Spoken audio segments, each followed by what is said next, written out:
আজকে সকালে একটু তাড়াতাড়ি ঘুম ভেঙে গেল। ভাবলাম সময়টা নষ্ট না করে পড়তে বসে যাই। তাই ফ্রেশ হয়ে ব্রাশ করে চা আর রুটি দিয়ে ব্রেকফাস্ট করে আমি পড়তে বসে পড়লাম। আজকে সকালে পড়া শুরু করেছিলাম হিস্ট্রি দিয়ে, আর আমার এই স্লটটা চলেছিল 6টা থেকে 9টা পর্যন্ত, প্রায় 3 ঘন্টার। আর পড়া হয়ে গেলে আমি চলে যাই স্নান করতে। আর স্নান করা হয়ে গেলে হালকা করে মুড়ি খেয়ে আমি আমার R15টা নিয়ে বেরিয়ে পড়ি। আর তোমরা হয়তো ভাবছো আমি R15টা নিয়ে কোথায় যাচ্ছি। আর আজকে আমি যাচ্ছিলাম ঠাকুমাকে নিয়ে ঠাকুমার বাপের বাড়িতে ছাড়তে। আর তারপরে এই মিষ্টি দোকান থেকে আমি মিষ্টি কিনে ঠাকুমাকে পৌঁছে দিয়ে আমি একটা পান খেতে খেতে বাড়ি চলে এলাম। আর বাড়ি এসে সময় নষ্ট না করে আমি আবারও পড়তে বসে পড়ি। আর আমি এখন একটা সায়েন্সের বই থেকে কেমিস্ট্রি চ্যাপ্টারটা পড়ছিলাম। আর এই স্লটটা ছিল 2 ঘন্টার, যার মধ্যে আমি ইউটিউব থেকে 1 ঘন্টা ক্লাস করেছিলাম।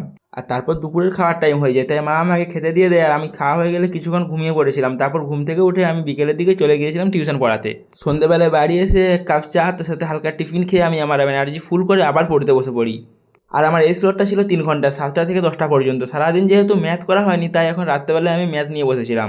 কিছুক্ষণ আগের অঙ্কগুলো রিভিশন করে তারপর একটা ইউটিউব থেকে ক্লাস করে আজকে আমার পড়া কমপ্লিট করি। আর তারপর রুটি আর তরকারি দিয়ে আমি আজকে আমার ডিনার কমপ্লিট করে ঘুমোতে যাই। আর যদি ভিডিওটা ভালো লাগে চ্যানেলটা সাবস্ক্রাইব করে দিও। দেখা হচ্ছে নেক্সট ভিডিওতে, ততক্ষণের জন্য টাটা।